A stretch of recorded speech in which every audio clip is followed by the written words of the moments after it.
the president of Lift Park Group. Um, the show today is going to be a little bit different. It's a continuation of what we were talking about on Monday. It's this Space Futures workshop document that we're going to go through a little bit. Before I do that, that's going to take up the second half of the show. But before I do that, I want to point out 15 years ago, the long before there was a Space Force, there was a strategic space office at the Air Force. And they commissioned a report. It was unlike anything that had ever happened to look at space-based solar power. And it was a pretty big deal. Unfortunately, it didn't get a lot of traction. It did get some. We'll talk about that in a moment. But I'll tell you, space-based solar power has been near and dear to my heart. It is the reason I got into space in the first place. All the way back in 2000 and 2001, my internet company was closing. I was at a transition point in my career. And kind of trying to figure out like what I was going to do when I grow up. I mean, I know that's kind of a joke, but I was in my early 30s, I think maybe 32. And a mentor of mine, a guy named Ralph Nansen, had worked on some really early Department of Energy and Boeing projects to look at space-based solar power. And this is reports and research done in the end of the 80s that was basically mothballed. And he wanted to build a space-based solar power company. And I was at this point where I knew I wasn't going to stay with the internet stuff anymore. I was done with that. I had my building, so I had a pretty decent income for my age, just based off of the building, not anything else. And so I was at this crossroads and was trying to figure out what I wanted to do next. And Nansen introduced me to the concept of space-based solar power. And it was kind of boggling. It was kind of, I don't know, it just exploded my brain. Like I'd never heard of such a thing. I'd never heard of such a big concept. And in my own history, in my early 20s, 10 years before, I had just gotten out of the Marine Corps and I was working in a small investment firm down in Portland. And my boss asked me to do a project on international energy infrastructure. And it's a long story, but the short version is I came back to him one day. I said, I'm sorry, I can't figure this out because all of my data is wrong. He's like, what are you talking about? It's like, well, by my numbers, and again, this is 1992, 1993 era, by my 1991, 1992. I said, by my numbers, we're already out of energy. So obviously I've got something wrong here. And he was frustrated and we threw my report out, like months of work, into the trash. And I still wonder if maybe I was right all the way back then, that we were already up against an energy crisis just that no one knew about at the time. And so then fast forward to 2002, 10 years later, here's this revolutionary, and I use that word on purpose, this revolutionary idea to build solar panels out in the sky above all of the great cities of the world, and power each city independently with clean, green, limitless energy. And I'll tell you, I was hooked. That was it for me. That is what I wanted to do.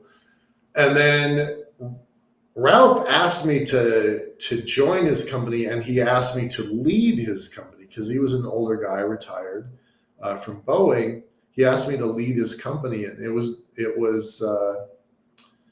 really tempting. It was really tempting. I wanted to do it, but I kept coming up with, well, how are we, like, even if it works, even if the technology is possible, how are we going to do it? There was no mechanism for heavy lift launch. And if you understand silicon solar panels, silica is glass. Glass is heavy. If you're going to make, miles of a flat surface in space, that's really heavy, and that means it's really expensive. And this is back in 2001, 2000 era, 2000 even in 2001. And the idea of, what we now have and almost take for granted is a robust rocketry industry that didn't exist back then. So the prices to get to orbit, it was space shuttle prices. That was $50,000, $45,000 to get something to orbit on the space shuttle. It was the only thing big enough to carry that much mass. You could have done it with smaller rockets. There were some Atlas and Deltas, I think, back then. But still, you couldn't have built a cost-effective system. They couldn't have produced enough power. So the idea was brilliant. You would take these solar panels, position them over the top 300 cities of the world, the largest 300 cities of the world, and thereby power 40% of the global population. That was technologically doable, but not financially possible. As they say, the business case didn't close. So it's actually because of space-based solar power that I decided to get into space in the first place. Specifically, why I got into working on the space elevator specifically, because I wanted a way to lift this ultra heavy mass and power the world. So that was the plan. That was a long time ago, nearly a quarter century ago. And so fast forward, I start working on the elevator. I think you all know that story, 2001, 2, and 3 under the NASA Institute for Advanced Concepts. I was a contractor there. And then 2003, 4, 5, 6, and 7, I started the first version of Liftport. And it was all with an idea towards building space-based solar power. So just as Liftport is closing the first time, there's a bunch of folks working together to do maybe the first real formal study of space-based solar power. So I'm going to share this link here. And it's funny because 15 years ago, this was considered the state-of-the-art document. This was the best there was out there. And it was pretty well received. I'm going to share the document here in a moment.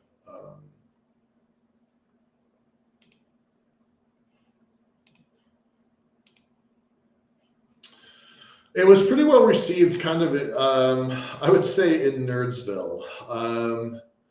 Let's scroll down here for a second.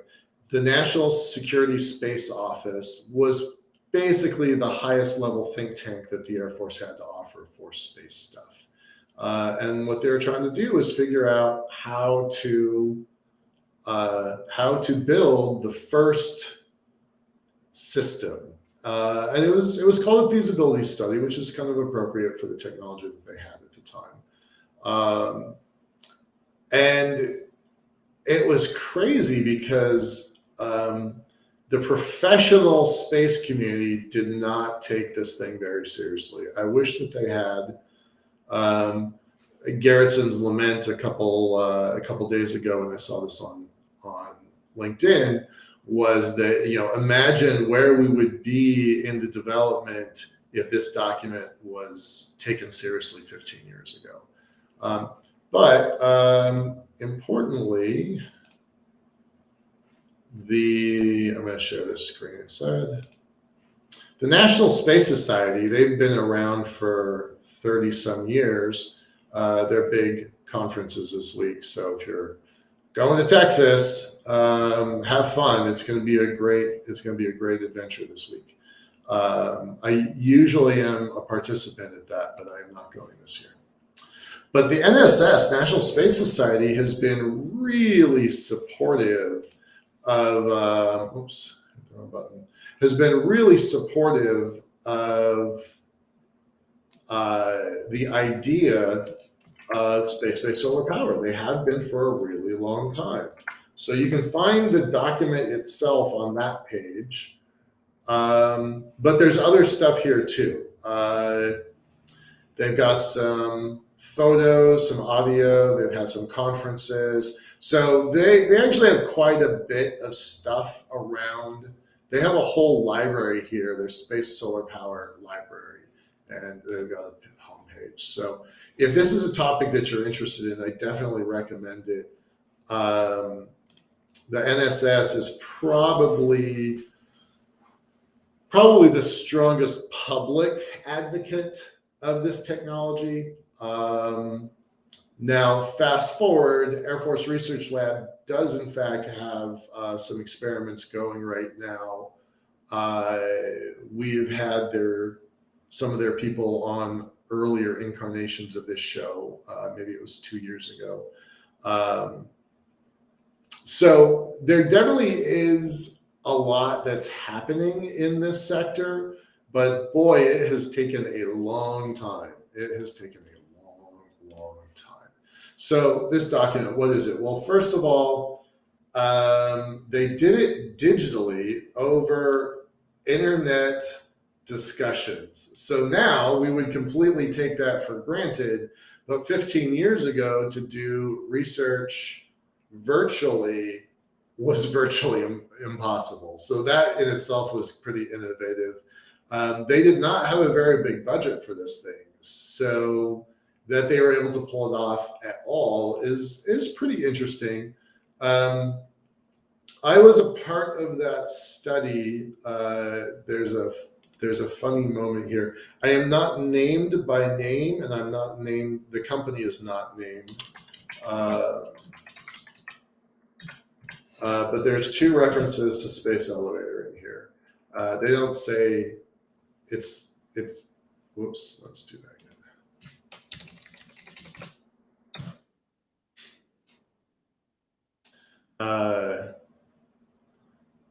This is all we got. What would be the mode of transportation for the materials?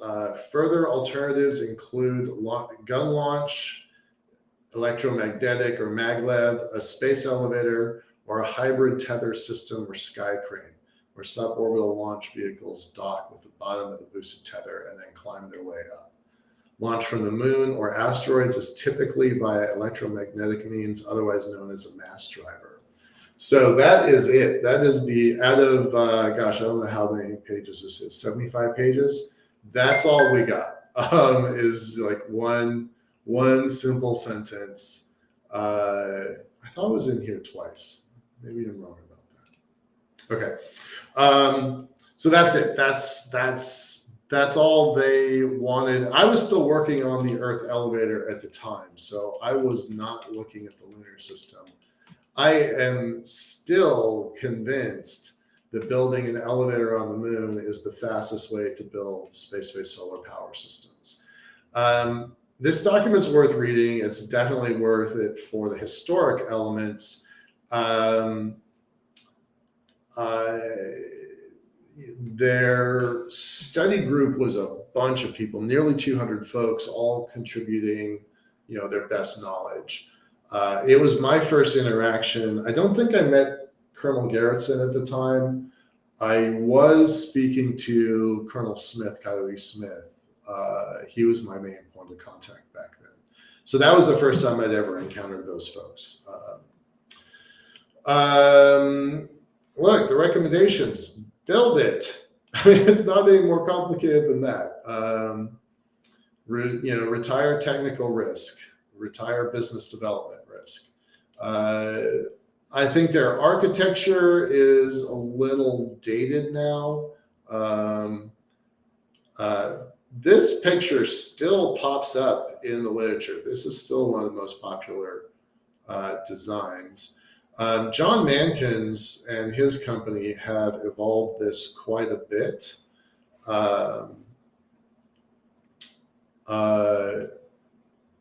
Every time I see this picture, I think it's a space elevator, not a sun tower. So there's some cool stuff in here. At the end of the day, the Department of Defense was in the middle of wars in the desert. Their forward energy costs, their base costs for their forward deployments, $100 a gallon, not $100 a barrel, $100 a gallon for military vehicles operating in an extreme environment. So they were looking as, could you use concentrated space-based solar power on very specific use cases? Could you power a forward base in a way that didn't require diesel, right? And when they calculate $100 a gallon, that was because people were dying transporting fuel from rear bases to forward emplacements. The roads were bombed. The roads had a whole bunch of improvised explosive devices. So the idea that they could take energy from the sky, beam it down to the ground, that was pretty revolutionary, and it did get some attention. I think that's kind of all I'm going to tell you about this. It's worth reading if this is the area that you're interested in. Very importantly, the UK, United Kingdom, in just the last few months has taken this idea very seriously. One of my classmates from ISU has been pushing this, and Angeliki Kapeglau. She's been pushing this at the European Space Agency ministers meetings. And maybe 6 months ago or so, they got some funding to start doing some work. And definitely the UK is taking this on. So it's funny that this was an idea that was invented in the United States, pushed in the United States, and ultimately we might lose control of the leading position because we delayed. This report's been out for 15 years, and there has been very little action on it. So I'm going to recommend it. I think it's fun. There's a lot here. I mean, if you're really a nerd and want to look into this stuff, there's a lot here. Oh yeah, L-Kratz. This is when I first started really spending any time with Garretson and Smith. So yeah, that was neat stuff. Okay, that's it. I'm gonna kind of be done with that, unless there are some questions. There are not any questions. Okay, cool.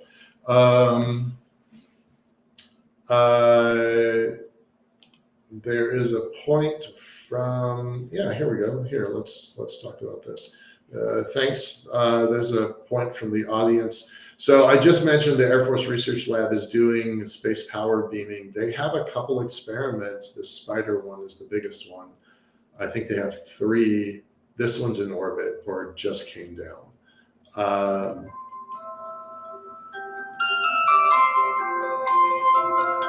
Sorry, that should have been off. Yeah, okay, so there's a couple. Spiral, Arachne, Spindle. So those are all kind of in development. Let me post this link here.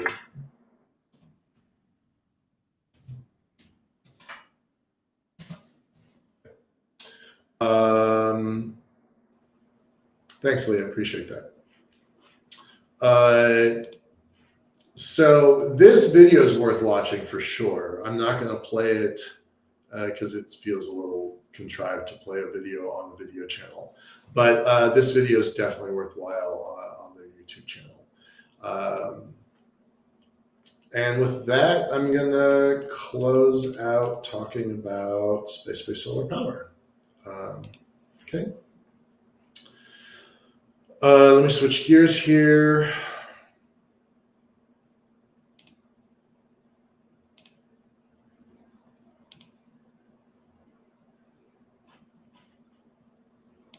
Okay, I talked a little bit about this Space Futures document a couple days ago on Monday.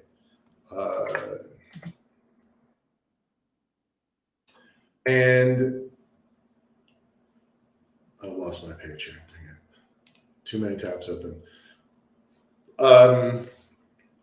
You've heard me mention about Dr. Mosier many times. Pretty interesting guy, pretty fascinating guy. So this is from 2 years ago. But this futures document that we're going to showcase here, this has been 5 years in the making, 6 years in the making. I think the first one was 2017 or 18. So I'm going to leave this here. You can review it as you need.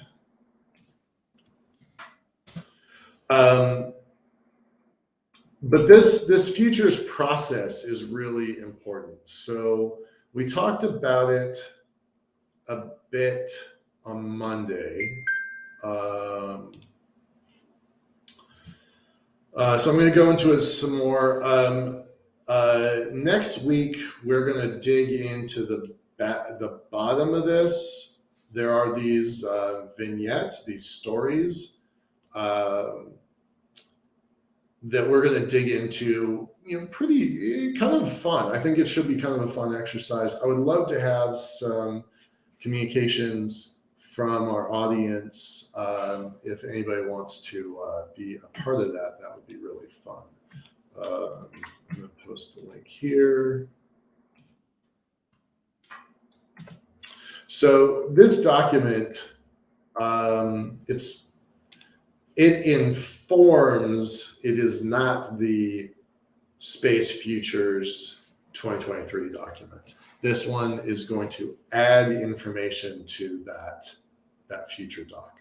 So at the end of this, they've got some really interesting ideas of how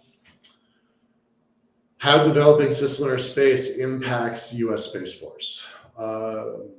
And some of these stories of potential problems that Space Force folks are going to have to deal with, I think they're pretty fun. They're real world scenarios. And again, I want to stress, this document was paid for by the Department of Defense, Air Force Research Lab, Defense Innovation Unit, New Space New Mexico, and the Office of the Chief Scientist of Space Force.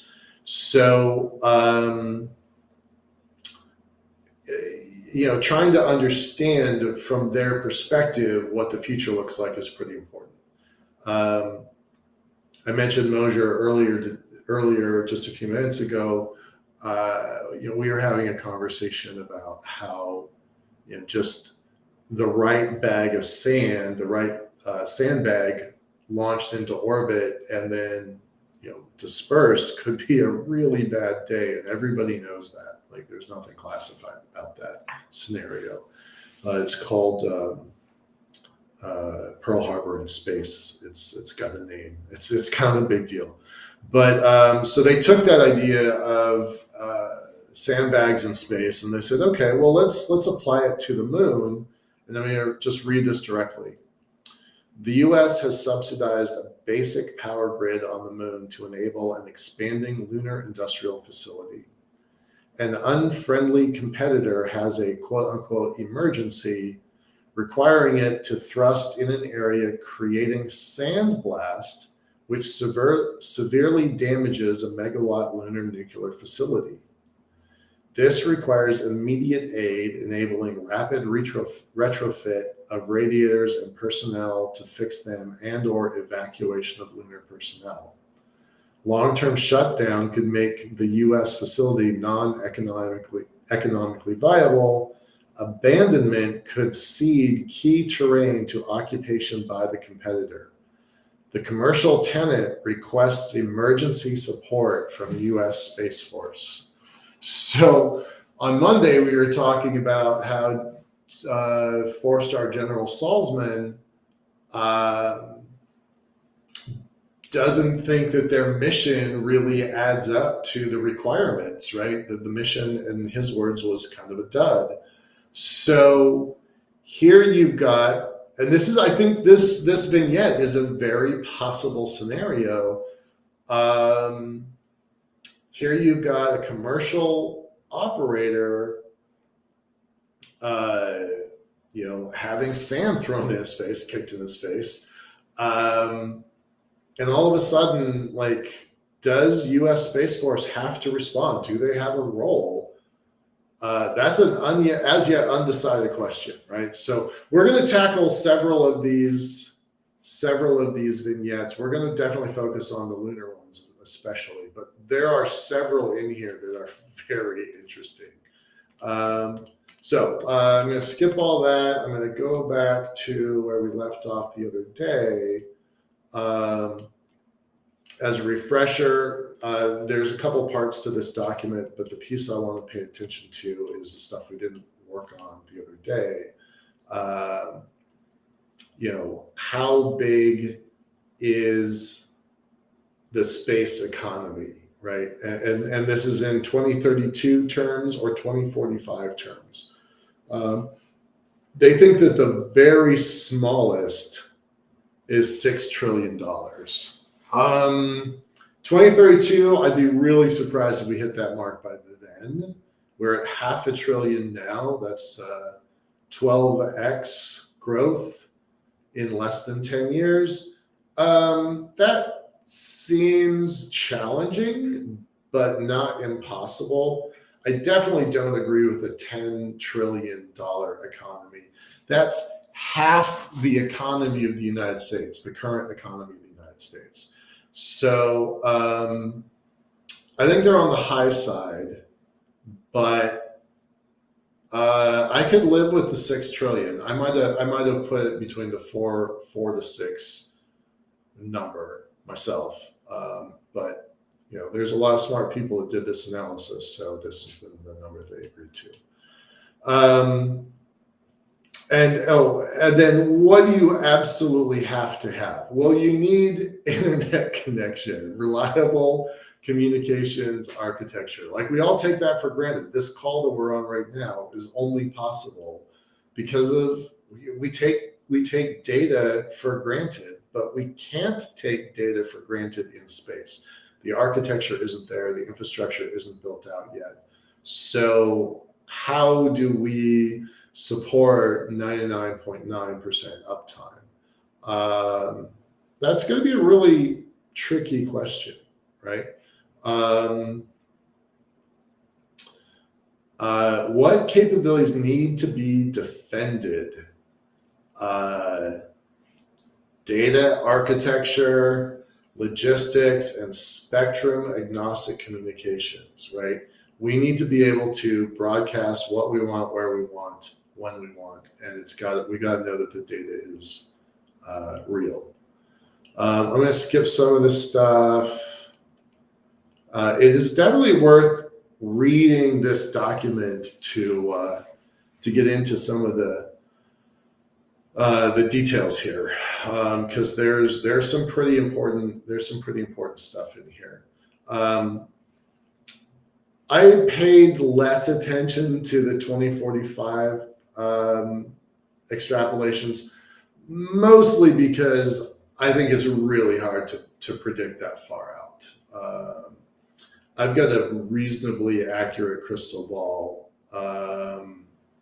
but I'm usually off by half a decade to a decade. I mean, consistently off by half a decade or a decade. So I try to rein in my expectations, but I don't think you can make really good guesstimates that far out.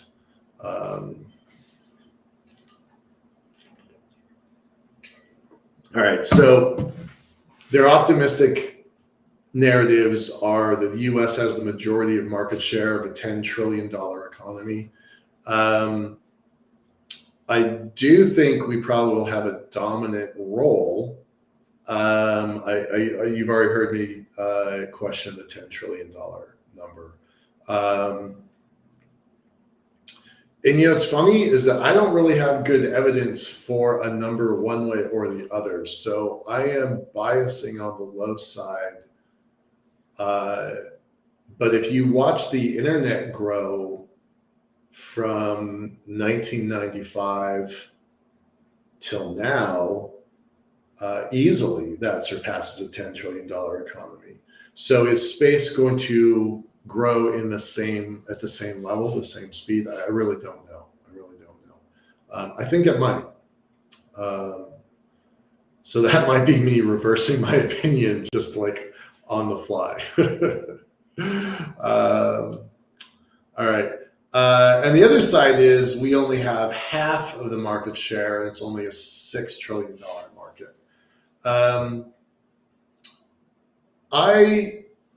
China is working really hard to build out their space infrastructure.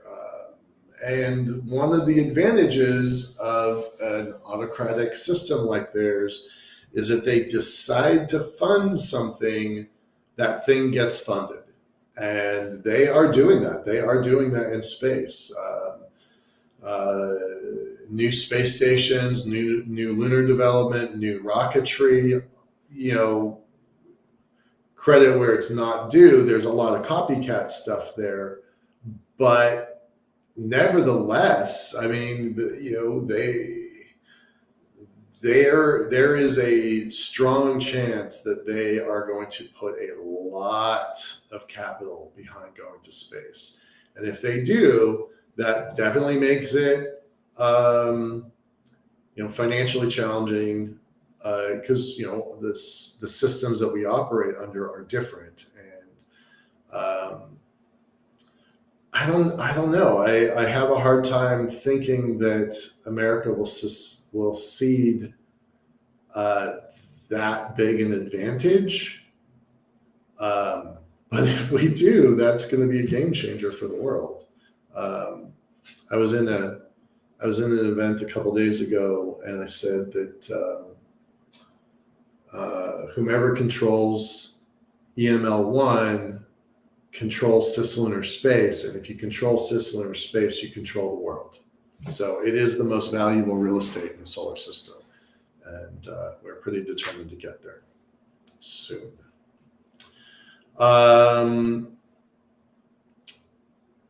I'm going to skip some of this because I want to spend time on some of these graphics. So let me just scroll down. I don't want to miss anything, but this again, 75 pages, there's 73 pages. There's a lot to this, and it's worth digging into it.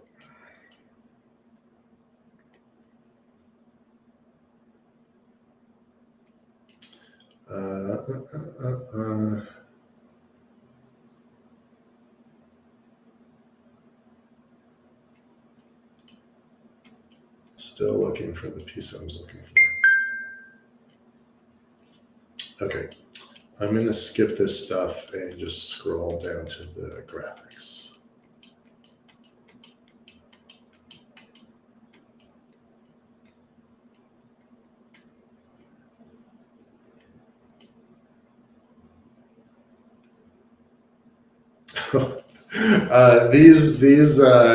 These narratives are also good. Optimistic and pessimistic narratives for 2045. Um, uh, we're just talking about space-based solar power. So again, this is all fiction, right? This is just a fictional story that makes you want to think about stuff.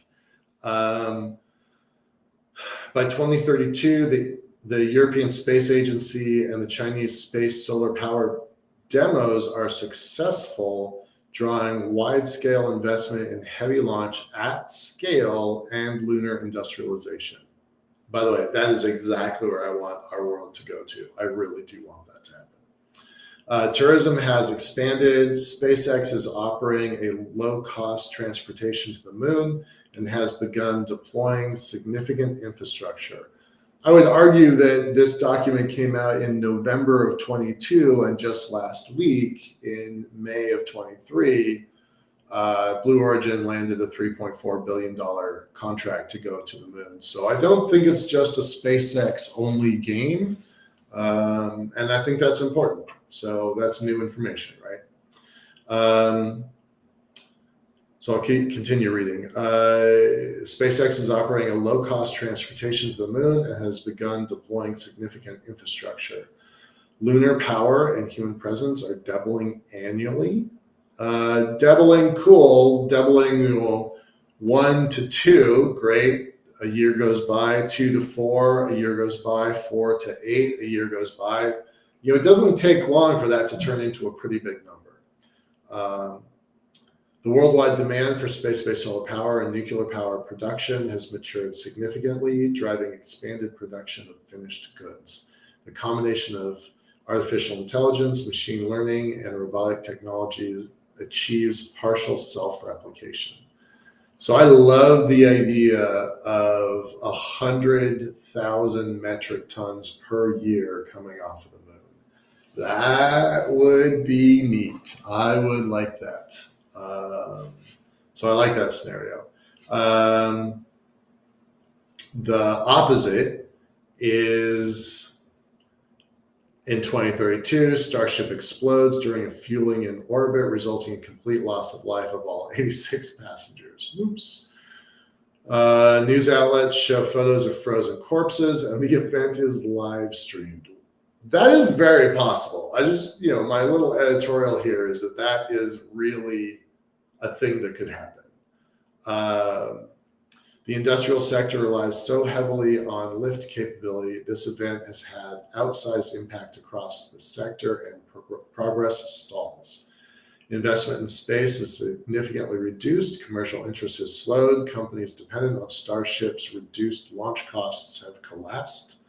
The demand for power and infrastructure has fizzled.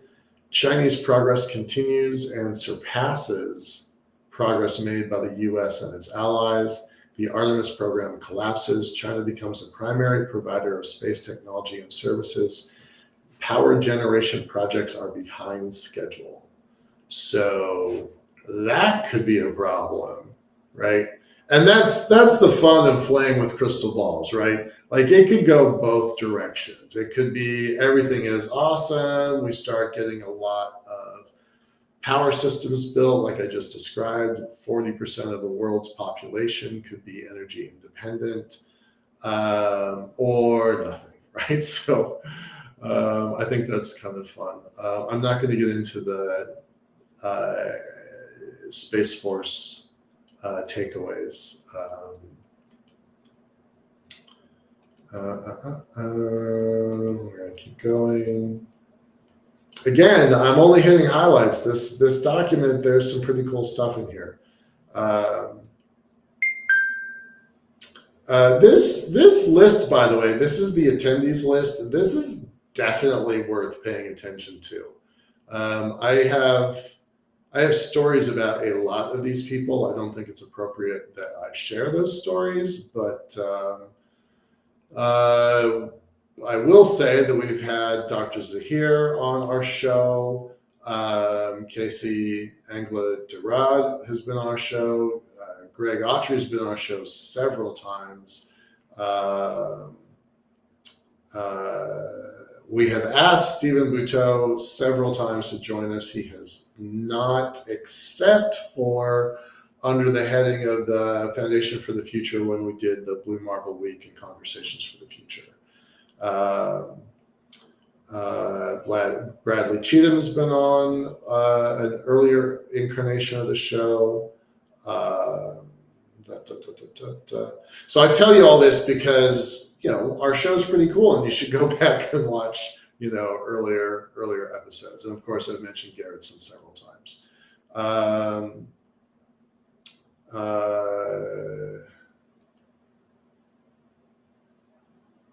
Let me see. Dr. Mosier, I mentioned him several times. He's been on our show.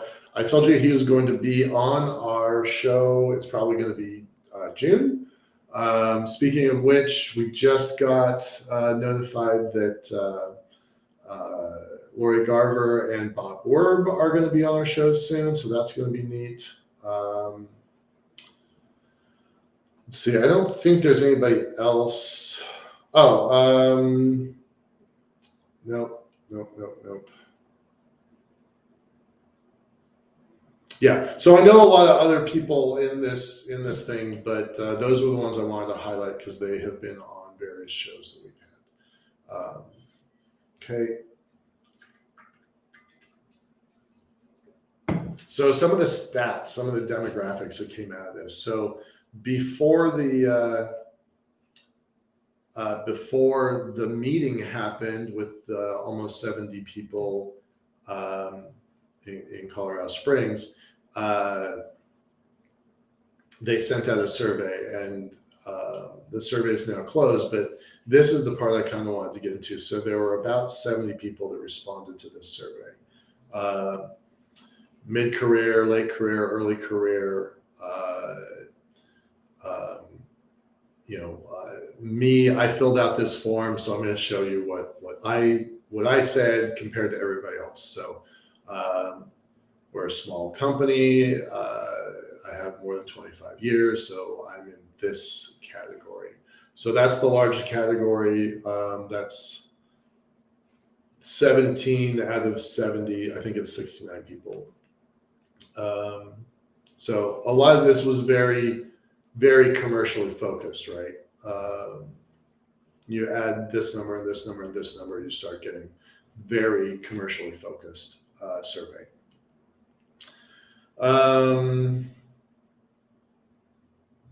And I said that I probably would not go to space. That is not my driver. I mean, I think it's neat, and I would go if I'm able. But I'm a go for a vacation kind of guy. But I'm also the kind of guy who's, been to 49 of the 50 states, and I've never made it to Hawaii. So I'm probably going to go to Hawaii before I go to space. I just don't take vacations. So I don't see me being a realistic candidate for this. And again, I'm in the late career. So I'm here. I'm actually kind of an outlier. I was a little surprised by that.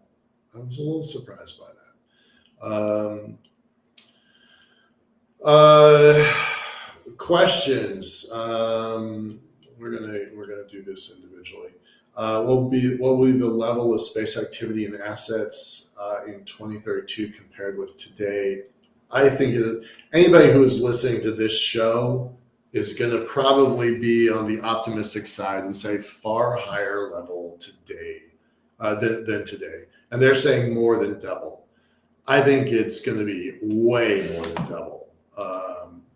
I think that's going to be important.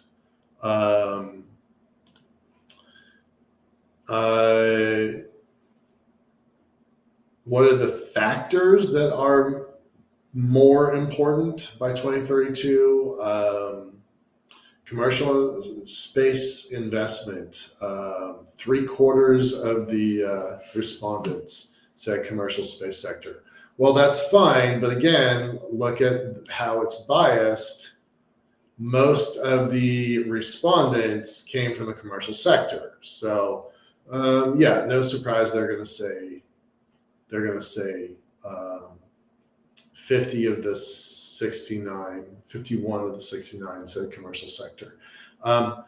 I also was optimistic about legislation and regulation. Watching the Artemis Accords expand, 24 nations now. I had a small role in nudging the Czech Republic, the most recent signator. So I was pretty happy to see that. But yeah, there's going to be more space investment from both the civil and the defense sector. I definitely think there's going to be more nations joining. I don't think it's a space race in the traditional sense, but I do think there's a space race between the United States and China. So the competition, I think, is going to be significant. There's going to be a role there, and I do think that the technology development is going to play a really important role. I was kind of surprised that global economic health was even on the chart, so a little surprised by that. Which factors will be greater? The commercial sector, this chart doesn't really tell me anything new, except that, again, this one,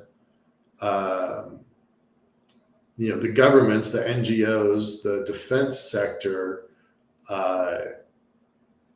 they don't seem to have a lot of confidence in their own role in all this, and they're not saying it's a big factor. So I think that's a little surprising.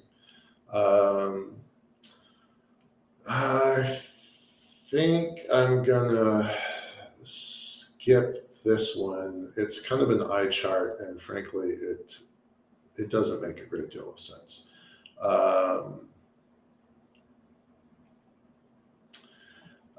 This we talked about a little bit on Monday. I was very surprised at this one. This one is probably the one that surprises me either the most or the second most. And this isn't me being a former U.S. Marine and waving my American flag here. I'm just looking at the straight numbers. The dollars invested is higher here. The number of commercial companies is higher here. Space Force is an economic force here. NASA is an economic force here. I really don't think there's much chance that we're not going to be the undisputed leader. Unless China really surprises me, I don't think Europe could overtake us, and that would be the only threat other than China, and I just don't see that happening. It would be a failure of leadership for that to happen. So I'm just really skeptical of this, and I was shocked that so many people said one of the leaders.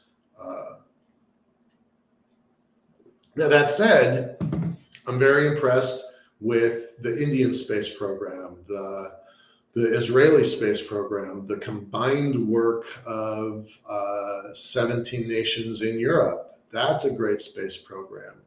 I've said lots of times that United Arab Emirates has a very surprising Martian program.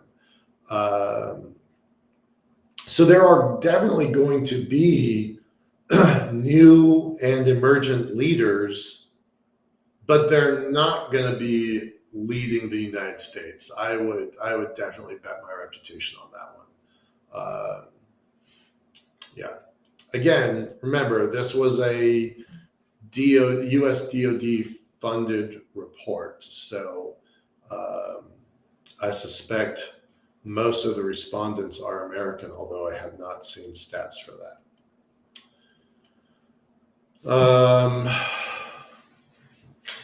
So according to this, we're going to lead. I just lost my page.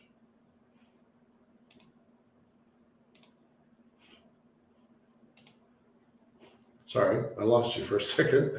I think I'm still alive. Okay, I'm alive still. Okay, good. I lost you for a second.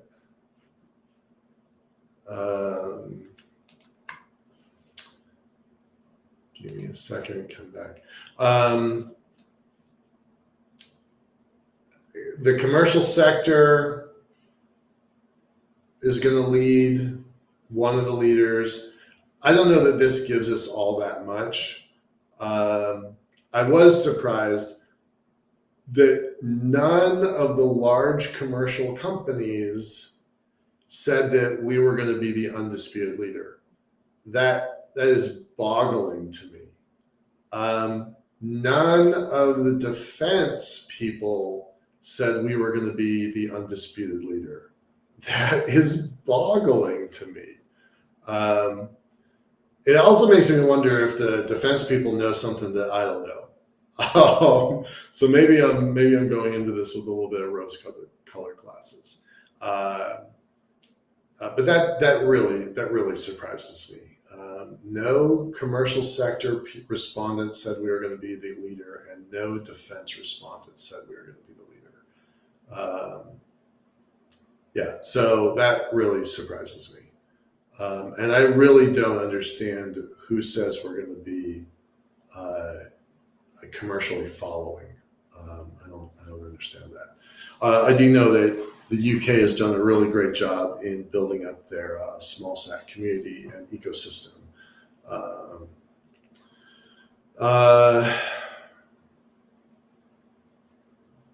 I don't understand this chart.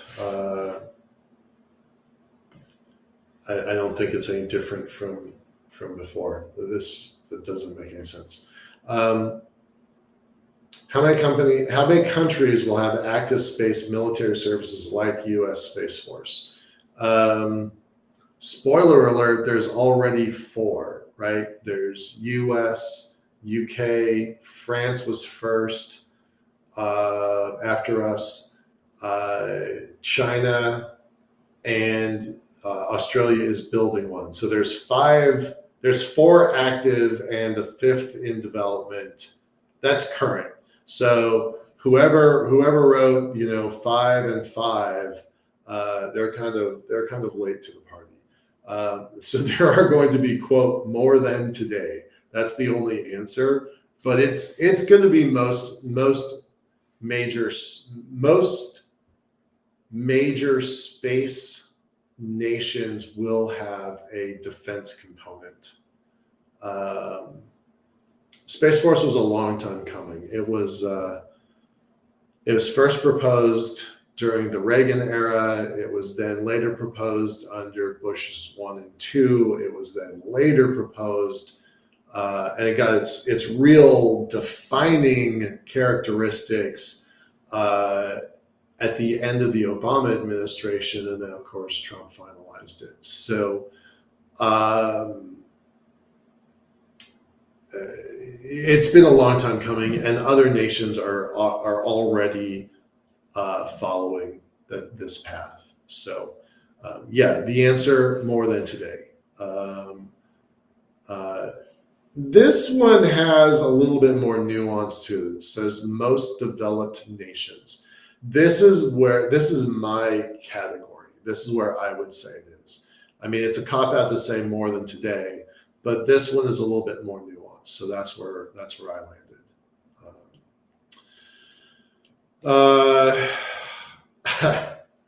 I love this chart. How many people will be in space at any given time in 2032? I'm in the 200 to 1,000 category. I love the optimists that think it's going to be more than 1,000. There are several space stations in development now,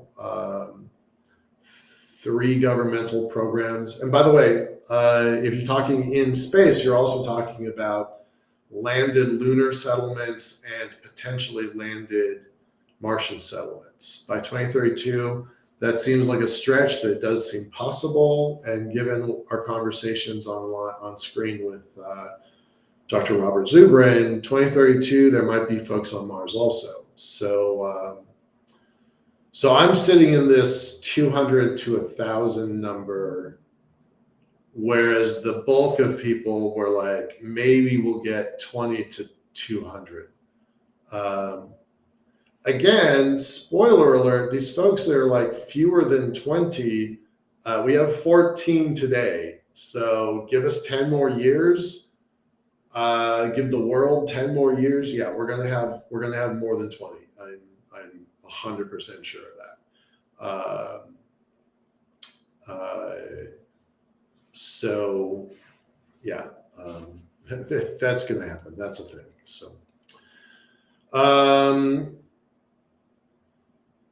this is also interesting. The folks with later careers, longer careers, are the ones that were the most optimistic.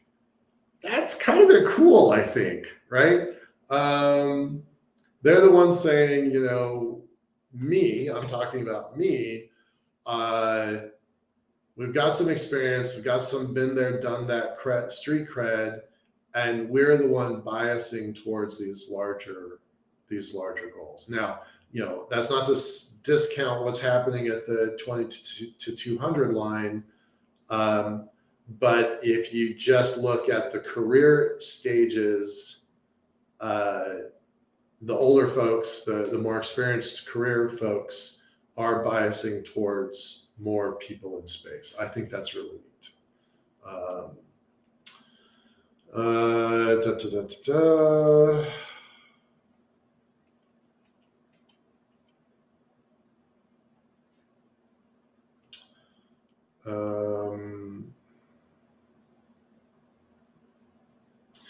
And again, it's this number of how many people are going to be in space by the kind of organization they're representing. Well, I showed you earlier, because this survey is biased towards commercial sector, it's not a surprise that the commercial sector has this bias in this chart. So I don't think that's very revelatory here. Which locations will be important to U.S. Space Force? Low Earth orbit, MEO orbit, GEO orbit, cislunar space, surface of the moon, space and celestial bodies beyond the moon. So only a few people, 12 people considered, 10 people considered space and bodies beyond the moon as irrelevant. Only 10%, 7 people out of 70, right? Everybody thinks, yeah, Leo for sure. 70%, if I'm reading that right, 78% say Leo. Geo, only 10% think that the moon and beyond the moon are critically important. Only 20% think that the moon is critically important. Well, I think you all know I am biasing towards this, right? The surface of the moon, cislunar space, those are where, that's Liftport's priority, right? So, okay. And this is my last comment here. How relevant do you believe U.S. Space Force is to your organization's plans for 2032? I think you all know that I said critically important, right? Critically relevant. So with that, I'm going to go ahead and close out. There's still more to this document. I'm not going to go over these again. I think we've done as far as we can go on it. We are going to talk about these vignettes. Probably it's not going to be on Monday because we have a guest. We have 2 guests on Monday, so that'll be fun. And it won't be the following Wednesday either, so it's probably a couple weeks out. So want to say thanks to all of my team. They're terrific. Thank you all for being a part of this. I couldn't do this stuff without y'all. And with that, I'm going to go. Thanks very much, y'all. Bye-bye.